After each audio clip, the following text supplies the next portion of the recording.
Physics అంటేనే చాలా భయపడుతూ ఉంటారు కదా అనుదీప్ గారు. సో అసలు మీకు ఫిజిక్స్ మీద ఎలా ఇంట్రెస్ట్ వచ్చింది? చాలా మంచి టీచర్ ఉండే. ఎందుకు ఎలాగా అట్లా క్వశ్చన్స్ అడిగి ఇంట్రెస్ట్ వచ్చింది నాకు. మిమ్మల్ని మీ ఫ్యామిలీ మెంబర్స్ ఎలా సపోర్ట్ చేశారు మరి ఫిజిక్స్ చేయడానికి? నిజమైతే వాళ్ళకి ఏం ఇంట్రెస్ట్ లేదు. జస్ట్ ఫిజిక్స్ అసలు చాలా మంది భయపడుతూ ఉంటారు అసలు ఈ సబ్జెక్ట్ అంటేనే. మరి మీరు ఏం సజెస్ట్ చేస్తారు? అబ్సల్యూట్లీ. నా బేసిక్ డెఫినేషన్ ఫిజిక్స్ అంటే మీ ఇంట్రెస్ట్లో బట్టి ఎందుకు ఎలాగా అది ఎందుకు అట్లా ఉంటుంది.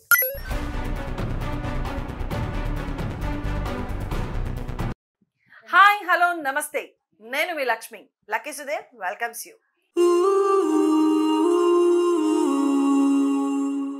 ఫిజిక్స్ అంటే చాలా కష్టం, అమ్మ బాబాయ్ నాకు భయం అని అంటుంటారు కదా. కానీ ఫిజిక్స్ గురించి తెలుసుకోవాల్సింది. ఎందుకు అంటే మన విశ్వంలో ఉన్నటువంటి రహస్యాలను అర్థం చేసుకోవడానికి కావాల్సిన సబ్జెక్ట్ ఏది అంటే ఫిజిక్స్. మరి ఆ ఫిజిక్స్లో డాక్టర్ చేశారు, పిహెచ్డి చేసి ఈరోజు మన స్టూడియోలో మన ముందు ఉన్నారు డాక్టర్ మంగు అనుదీప్ గారు. మరి వారిని అడిగి తెలుసుకుందాము, పిహెచ్డి ఎందుకు చేశారు, వారి రీసెర్చ్ ఎలా జరిగింది, అండ్ ఫిజిక్స్ గురించి మరికొన్ని కొత్త విషయాలను కూడా తెలుసుకునే ప్రయత్నం చేద్దాం. నమస్తే అండి. నమస్తే. Welcome to lucky Sudev. ఇప్పుడు ఫిజిక్స్ అంటేనే చాలా భయపడుతూ ఉంటారు కదా అనుదీప్ గారు. సో అసలు మీకు ఫిజిక్స్ మీద ఎలా ఇంట్రెస్ట్ వచ్చింది? చాలా మందికి ఇదే కథ. ఒక చాలా మంచి టీచర్ ఉండే. నేను యుఎస్లో స్కూల్ చేశాను అనమాట. సో యుఎస్లో సార్ అనము మిస్టర్ కటోన్ పేరు అంటాం. ఓకే. 8th క్లాస్లో చదివాను ఆయనతో. అంటే 8th క్లాస్లో ఫిజికల్ సైన్సెస్ ఉండే క్లాస్. ఆ క్లాస్లో చాలా మంచి ఎక్స్పెరిమెంట్స్ చేసి డెమోన్స్ట్రేషన్స్ చేసి ఆయన సైన్స్ గురించి మాట్లాడితే అందరు ఎక్సైట్ అవుతారు. ఆయనతో మాట్లాడి చాలా ఇంట్రెస్ట్ వచ్చింది నాకు. ఫిజిక్స్ గురించి కాదు, సైన్స్ గురించి క్వశ్చన్స్ అడగడానికి, అన్నీ నేర్చుకోవడానికి, అన్నీ ఎందుకు ఎలాగా అట్లా క్వశ్చన్స్ అడిగి ఇంట్రెస్ట్ వచ్చింది నాకు. సో దాని తర్వాత నేను ఒక యుఎస్లో 9th 10th 11th 12th standards high school అంటారు. నేను ఒక సైన్స్ హై స్కూల్కి వెళ్ళిన, ఎగ్జామ్ రాసి లో చదివినా అనమాట. ఓకే. మళ్ళీ అక్కడ కూడా చాలా మంచి టీచర్స్తో మాట్లాడి నేర్చుకొని ఇంట్రెస్ట్ బాగా పెరిగింది అది. సో ఇక్కడ ముఖ్యమైన విషయం ఇంకొకటి చెప్పడం మర్చిపోయానండి నేను. ఏంటి అంటే తను మొత్తం ఎడ్యుకేషన్ కూడా యుఎస్లోనే జరిగింది. మన దగ్గర అక్కడ ఉన్నటువంటి వ్యత్యాసం ఏంటి, అసలు పిల్లలు ఎలా ఇంట్రెస్టింగ్గా ఉంటారు అంటే ఇక్కడ చెప్పరా ఇక్కడ చదవరా అని కాదు, అక్కడ తను ఎలా చదువుకున్నాడు అన్న విషయాన్ని మాత్రమే మనం తెలుసుకుందాము అంతే. సో తను ఒక పెద్ద యూనివర్సిటీలో పిహెచ్డిని కంప్లీట్ చేయడం జరిగింది.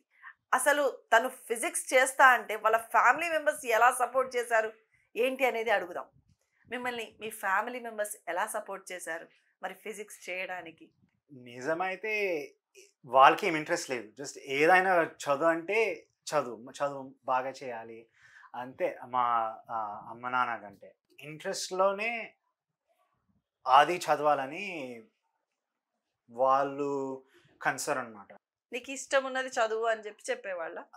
అంటే ఎస్పెషల్గా అమ్మ అదే చెప్పింది. ఓకే. యాక్చువల్గా నా అండర్ గ్రాడ్ తర్వాతనే నేర్చుకున్నా. మా నాన్నగారు ఫిజిక్స్ కూడా చదవను అనమాట. ఓకే. నేను ముందు కూడా తెలియదు నాకు, ఎందుకంటే అంతే they didn't want to influence. అది ఇన్ఫ్లుయెన్స్ చేయడం అది చేయకూడదు అంటే అది ఉండే అనమాట. నా ఇంట్రెస్ట్ బట్టి, నా ఇంట్రెస్ట్ స్కూల్లో ఏం నచ్చింది, ఒక్క ఇన్ఫ్లుయెన్స్ ఏంటంటే కొంచెం జాబ్ ఎట్లా వస్తుంది, నీ ఫ్యూచర్ ఎట్లా ఉంటుంది, అప్పుడప్పుడు మాట్లాడినాం. ఎప్పుడైనా నాకు ఐడియా ఉంటే సరే వాళ్ళు తీసుకుంటారు, అదే ఓకేలే. ఎందుకంటే నేను నా చదువు అంటే నాకు బాగా వచ్చు, ప్రాబ్లం లేకుండే స్కూల్లో. ఇష్టంతో చదివేవాళ్ళు బాగా. ఎందుకు అంటే నాకంటే స్కూల్ ఎప్పుడైనా ఇష్టమే. స్కూల్ నేర్చుకోవడం. పిహెచ్డి చేసేటప్పుడు రీసెర్చ్ చేస్తూ ఉంటారు కదా, మరి ఆ రీసెర్చ్ లో మీకు ఏదైనా మంచిగా గుర్తుండిపోయేటువంటి మెమరీ ఏమన్నా ఉందా? అబ్సల్యూట్లీ ఎస్, చాలా మంచి మెమరీస్ ఉంటాయి. ఇప్పుడే అడిగితే అన్ని నా మైండ్లో వస్తాయి. ఓకే. సో నా రీసెర్చ్ ఎట్లా ఉంటుందంటే I use very big facilities. పెద్ద యూఎస్లో పెద్ద ల్యాబొరేటరీస్ ఉంటాయి, పెద్ద ఎక్స్రే మెషీన్స్, మెటీరియల్స్ చదవడానికి, లైక్ మెటీరియల్స్ స్టడీ చేయడానికి.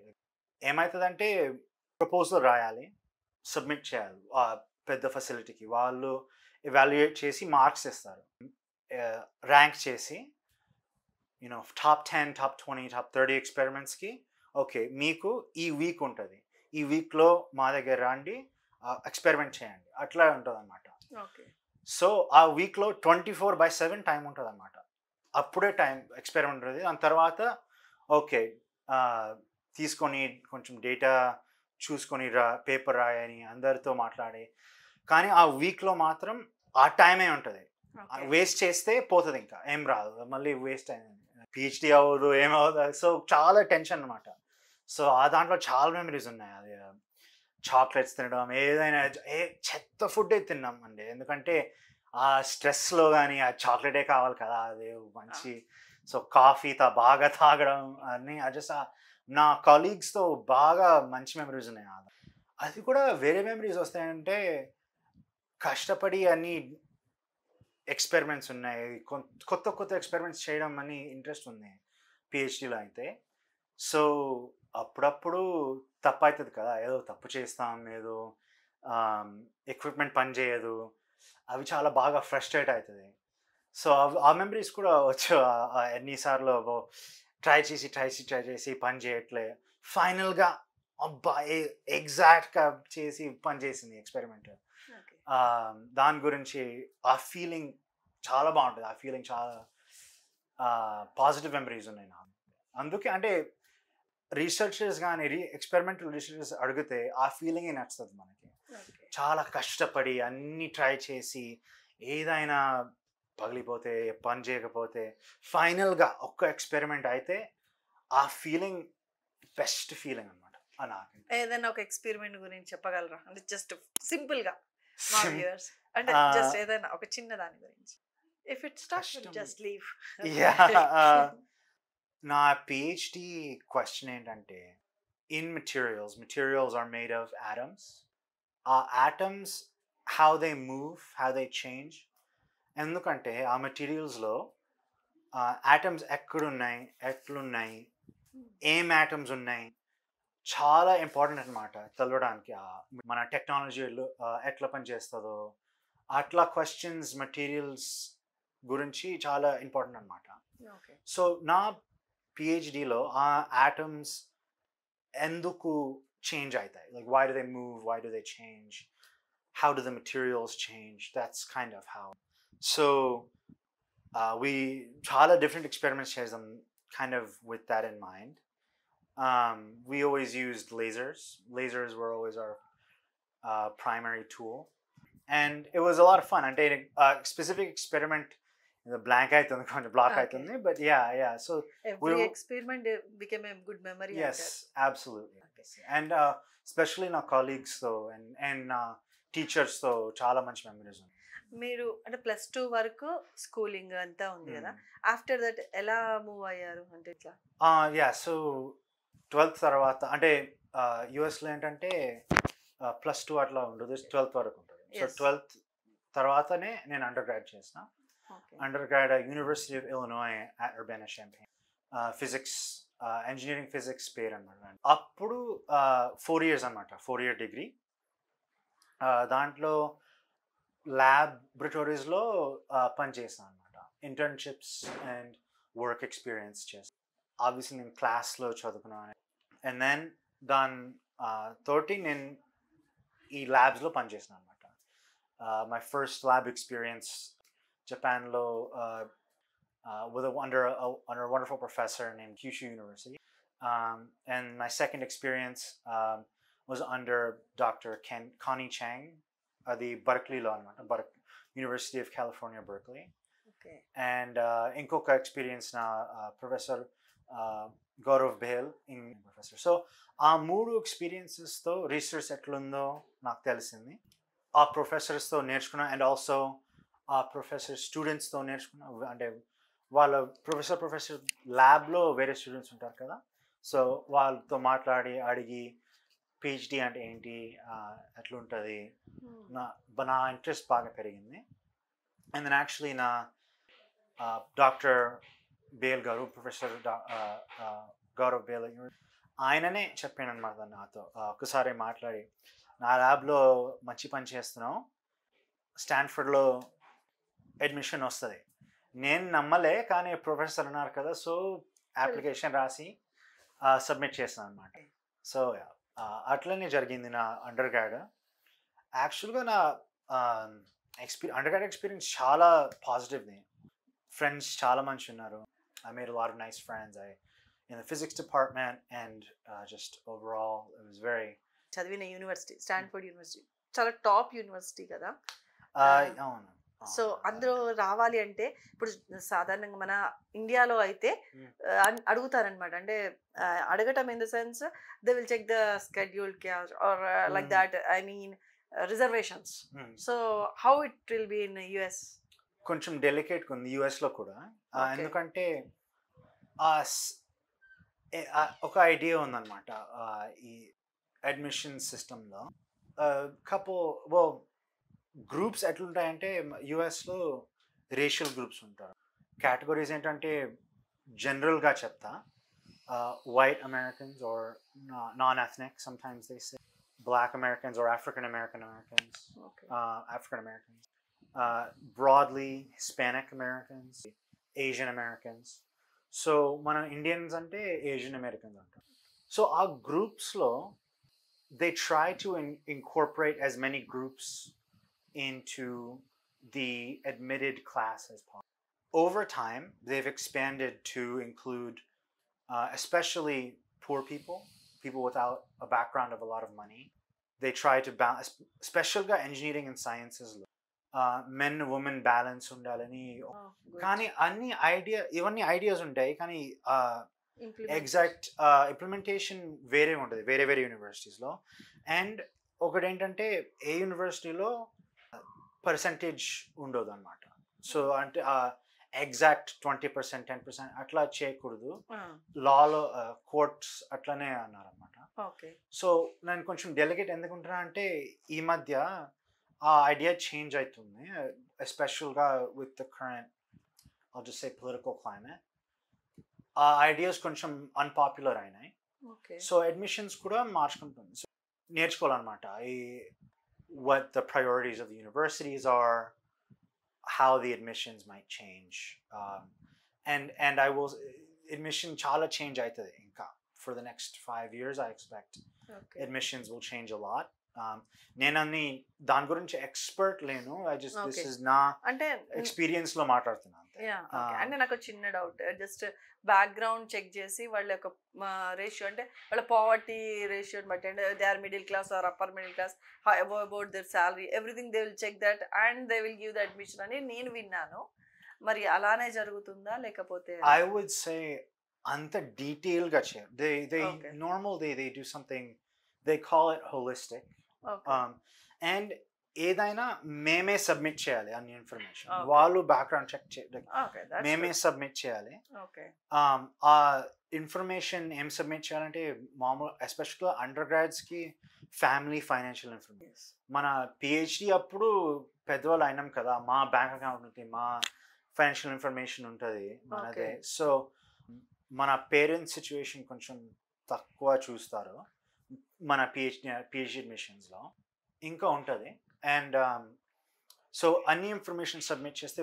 అండ్ ఆఫ్ కోర్స్ వేరే యుఎస్లో వేరే క్వశ్చన్స్ కూడా అడుగుతారు ఎస్ఏస్ రాయాలి మనమే అండ్ అన్ని so they call demographic information general admissions questions and again నేను అంత ఎక్స్పర్ట్గా లేదు దిస్ నా ఎక్స్పీరియన్స్లో మాట్లాడుతున్నా and I will say the essays law it's often encouraged to include personal information, your opinions, your and how your history has influenced.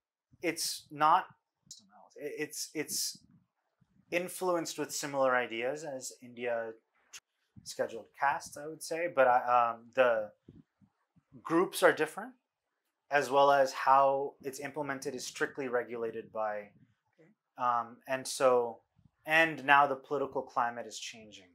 It's a very complicated scenario. Physics అసలు Hmm. చాలా మంది భయపడుతూ ఉంటారు అసలు ఈ subject అంటేనే.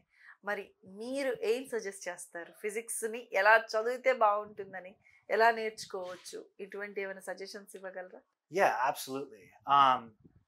నేను PhD చేసినప్పుడు కూడా నేను బయట కొంచెం high school స్టూడెంట్స్తో, so 9th 10th 11th కొంచెం మాట్లాడిన, హెల్ప్ చేసిన, ట్యూషన్ ఇచ్చిన basically a little bit. Okay. And వాళ్ళతో మాట్లాడితే ఐ ఆల్వేస్ స్టార్ట్ విత్, ఎందుకంటే ఫిజిక్స్ అంటే నా బేసిక్ డెఫినేషన్ ఫిజిక్స్ అంటే the fundamental for how things evolve and things. You always want start with a question. మీ ఇంట్రెస్ట్లో బట్టి ఎందుకు, ఎలాగా, అది ఎందుకు అట్లా ఉంటుంది. ఎప్పుడైనా మళ్ళీ మళ్ళీ ఎందుకు అడిగితే ఫిజిక్స్కి వస్తుంది. సో మీ ఇంట్రెస్ట్తో స్టార్ట్ చేస్తే, ఎందుకని అడిగితే, you always reach to a level where I think you can explain well and you can explain good physics. I'm always, నా ఇంట్రెస్ట్ ఎప్పుడైనా డెమాన్స్ట్రేషన్స్, ఎక్స్పెరిమెంట్స్. ఎందుకంటే if you do the experiment, నేర్చుకుంటే physics interest వస్తుంది. నా నమ్మకం అంటే I always like things like there's electricity experiments and there's experiments with motion of objects and things like this. Finally, I will say connecting physics to life outside of is very important to me. Okay. So నేను ఒక example ఇస్తాను. నా physics ఎడ్యుకేషన్లో first unit ఏంటంటే, they ball throw చేస్తే ఎట్లా, ఎక్కడ వెళ్తుంది ఆ క్వశ్చన్ క్యాల్కులేషన్స్ చేస్తే, అది ఈజీ కదా తెలియడం మనకి. అవును. క్రికెట్ ఆడదాం, టెన్నిస్ ఆడదాం, బాల్తో గేమ్ ఆడితే ఆ క్వశ్చన్ వస్తుంది మనకి. How do I predict where the ball will go? I think that teachers, if they talk about that, especially with people that are interested in game, or మన phones, అందరికి phones ఉన్నాయి ఇప్పుడు, వైఫైతో ఎట్లా పని చేస్తుంది, or phone calls, మా ఒక student ఉండేది, they asked me, why do phone calls sound so bad, but మేము కంప్యూటర్లో వీడియో కాల్ చేస్తే ఆడియో ఓకే ఉంటుంది. And of course best audio అంటే సినిమాలో ఆడియో చాలా బాగుంటుంది. ఆ వేరే వేరే వీడియోస్లో ఆడియో వేరే డిఫరెన్స్ ఏంటి? డిఫరెన్స్ ఏంటంటే మన ఫోన్లో మైక్రోఫోన్ డిఫరెన్స్. మైక్రోఫోన్ అంటే ఏంటి అంటే, ఫిజిసిస్ట్తో ఎక్స్పెరిమెంట్ చేసి మైక్రోఫోన్ ఎట్లా పనిచేస్తుందో చూపించచ్చు వాళ్ళకి, స్టూడెంట్స్కి. ఓకే. సింపుల్గా కన్స్ట్రక్ట్ చేయొచ్చు అట్లా. So and you can talk about, like you said, frequencies of audio and what it means for audio, like audio quality ante enti, connecting the questions students have, student ante ekkada evaraina student undochu, students to life outside of classroom lo emuntadi, just worksheet lo equations rasina, maths untadi kada. So adi koncham kashtam chaala mandiki. Yes. But connecting a question, లైఫ్లో question connect చేయడం అంటే చాలా important. Actually ఇలా physics చెప్పుంటే మధ్యాహ్నం first period ఉండేది మాకు physics. I use to be two sleepy. అసలు క్లాస్ మొత్తం కూడా pin drop silence, use to be two sleepy. But ఇలా ఇంట్రెస్టింగ్ ఫిజిక్స్ ఇలా ఉంటుంది, ఇక్కడ ఉపయోగపడుతుంది అనేది మాకు తెలియదు. But today I'm learning that. Hopefully అందరికి కూడా యూజ్ అవుతుంది అని అనుకుంటున్నాను ఈ ఇన్ఫర్మేషన్. అండ్ మీరు పిహెచ్డి చేయడానికి ఎవరైనా ఇన్స్పిరేషన్ ఉన్నారా మీ ఫ్యామిలీలో కానీ, లేదా మీకు ఎవరైనా సపోర్ట్ చేశారా మీరు పిహెచ్డి చేస్తాను అంటే? మీ ఫ్యామిలీ నుంచి ఎటువంటి సపోర్ట్ వచ్చింది మీకు అని? అంటే అది కూడా ఐఎమ్ వెరీ గ్రేట్ఫుల్. మా అమ్మ నాన్న చాలా సపోర్టివ్. అంటే వాళ్ళకి యుఎస్లో పిహెచ్డి చేయడం అంత తెలియదు, నాకు కూడా ముందు నుంచి అన్ని డీటెయిల్స్ తెలియదు కదా ఎవరికైనా. సో నా ఫ్యామిలీలో యుఎస్ చేయడం PhD first. Okay. And support అంటే ఎప్పుడు జస్ట్ నా ఇంట్రెస్ట్ బట్టి ఎప్పుడైనా సపోర్ట్ చేసిండ్రు. They always checking if that was still my interest. They were very supportive in saying ఎప్పుడైనా మళ్ళీ ఇంటికి వస్తే మళ్ళీ ఏదో వేరే జాబ్ చేస్తే ఏం పర్వాలేదు, just do what you need or you want to do with your. నా interest is always in questions, experiments. ముందు నుంచి తెలుసు మా అమ్మ నాన్నకి నా ఇలాంటి కొంచెం థియరటికల్ జాబ్ అని ఎప్పుడైనా వస్తుందని అని తెలుస్తుంది, ఐమ్ షూర్ వాళ్ళకి. బట్ ఈ కెరీర్ ప్యాత్ ఎవరికి తెలియదు కదా. సో నేనే ఎప్పుడైనా క్వశ్చన్స్ ఉంటే, డౌట్స్ ఉంటే జస్ట్ దాని గురించి మాట్లాడితే support. So it was very nice. And I always had great teachers at Stanford and Illinois, and great support from everybody. So it was very helpful. And of course, I have a very big family in India and in the US. And so, Walu Korake, I was trying to make them proud. I was trying to do something new for our family. And I'm very glad it worked out. I'm very glad it. అంటే మీ father కూడా అక్కడే యుఎస్లోనే కంప్లీట్గా చదువు అంతా అక్కడేనా? నాన్నగారిది కూడా కాదు, actually మా నాన్నగారు మా ఊరి ఉత్తరాస్పల్లి అని ఊరిలో పుట్టిని అక్కడే 4th class కూడా చదివి, and then he changed to వేరే ఊరికి వెళ్ళి చదివి వేరే ఫ్యామిలీ మెంబర్స్తో ఉండి. యాక్చువల్లీ మా నాన్నగారు అండ్ ఆల్ ఆఫ్ హిస్ అన్నయ్యస్ చాలా కష్టపడి ఎడ్యుకేషన్కి వచ్చి, అండ్ దెన్ ఇక్కడే మా హైదరాబాద్లో ఉస్మానియా యూనివర్సిటీలో డిగ్రీ చేసింది నాన్న. And then actually masters and PhD start చేసిండు మా నాన్న ఇక్కడ ఇన్ ఆస్ట్రోఫిజిక్స్. ఓకే, ఫిజిక్స్ నాన్న కూడా. అవును, యాక్చువల్లీ అది బిఫోర్ ముందు చెప్పినా కదా, నా అండర్ గ్రాడ్ అయిపోయినాక నాకు తెలియదు, అబ్బో మీరు కూడా ఫిజిక్స్ చేసిండ్రా, ఇదేంటి నేను ఇప్పుడు ఫిజిక్స్ చేస్తున్నాను, మీరు అప్పుడు ఫిజిక్స్. కానీ కొద్దిసేపు అనగా మార్చి జాబ్ తీసుకున్నాను. సో ఎవెన్చువలీ పెళ్లి చేసి జాబ్ తీసుకుని యుఎస్కి వచ్చింది అనమాట. సో నేను ఇక్కడ పుట్టి 3 years వరకు అక్కడ వెళ్ళాను. సో మొత్తం ఎడ్యుకేషన్ అక్కడే. సో నాన్న వాళ్ళు కష్టపడి ఆ ఎడ్యుకేషన్ వాల్యూ తెలుసు కాబట్టి మీకు ఆ ఫ్రీడమ్ ఇచ్చి ఈ రోజు మిమ్మల్ని ఇలా. Absolutely, yeah, that's I think exactly చెప్పారు మా నాన్నగారు. And of course because of his family, especially his elder brothers. And do you have any siblings? ఒక తమ్ముడు ఉన్నారు. ఫిజిక్స్ కాదు, ఆయన యాక్చువల్గా నా తమ్ముడు కెమిస్ట్రీలో కెమికల్ ఇంజనీరింగ్ లో డిగ్రీ చేసి చేస్తున్నాడు. నైస్. మీరు ఫిజిక్స్, తన chemistry. Yeah, I think for him to ఒక మంచి కెమిస్ట్రీ టీచర్ ఉండే, అండ్ ఆ ఇన్ఫ్లుయెన్స్ గా at least for me, my interest is always in working on physical things, on engineering, on real things in the building things in the real world. So physics was the fit for me. I think మా తమ్ముడికి same కొంచెం idea మా real engineering చేయడం. So ఆయనకి chemistry పట్టింది. ఒక్కొక్కరు విన్నారు కదా, ఇంట్రెస్ట్ మీ ఇష్టం ఎందులో ఉంది అన్నదానికన్నా మీ పిల్లలకి ఎందులో ఇష్టమో తెలుసుకొని వాళ్ళని అందులో సపోర్ట్ చేస్తే ఈరోజు ఇలా అనుదీప్ ఎలా అయితే పిహెచ్డి చేశారో, ఫిజిక్స్ కష్టమైన సబ్జెక్ట్ని కూడా ఎలా ఇష్టంగా మలుచుకోవచ్చు. ఒక టీచర్ని ఇష్టపడితే ఆ సబ్జెక్ట్ని ఆటోమేటిక్గా ఇష్టపడతాం. అండ్ ముఖ్యంగా గుర్తుంచుకోవాల్సింది, ఒక సబ్జెక్ట్ కానీ ఏదైనా తెలుసుకోవాలన్నా నేర్చుకోవాలన్నా క్వశ్చన్ చేయడం నేర్చుకోవాలి. ఎందుకు, ఏమిటి, ఎలా. మనం చాలా సినిమాలలో కూడా ఏదో పరాచకంగా జోక్గా వింటూ ఉంటాం, కానీ ఇట్స్ ఫ్యాక్ట్. ఎందుకు అని క్వశ్చన్ అనేది మీలో ఎరేజ్ అయినప్పుడు మీరు ఖచ్చితంగా ఆ సబ్జెక్ట్ గురించి నేర్చుకుంటారు, తెలుసుకుంటారు మొదలుగా. ఇదండి ఈరోజు టాపిక్. మరిన్ని ఇంట్రెస్టింగ్ టాపిక్స్తో మేము ముందు ఉంటాము. అండ్ ఇంకొక ముఖ్యమైన విషయం కూడా ఉంది, అది కూడా నేను మీకు అనుదీప్తోనే చెప్పిస్తాను. అనుదీప్ గారు, మీరు నాసో ఇట్లా ఏమైనా ట్రై చేస్తారు? అర్చనక్క చాలా ఇష్టం నా నాసా జాయిన్ అప్. ఇప్పుడు వరకు చూడాలి అవుతుందో లేదో. అర్చన ఓకే, చూస్తున్నా అర్చనక్క. ఓకే, మీ అక్క అంటే ఓన్ సిస్టర్ కాదు, మా పెద్దనాన్న వాళ్ళ డాటర్ అన్నమాట. Okay, fine. తన ఇష్టం మీద మీరు ట్రై చేస్తున్నారండి ఇట్లా నా సోట్ సైడ్? ఇప్పుడు వరకు ట్రై చేయలే, ట్రై చేస్తామని ప్రామిస్ చేస్తున్నాము. That's good. I wish you all the best and all the success for your bright future.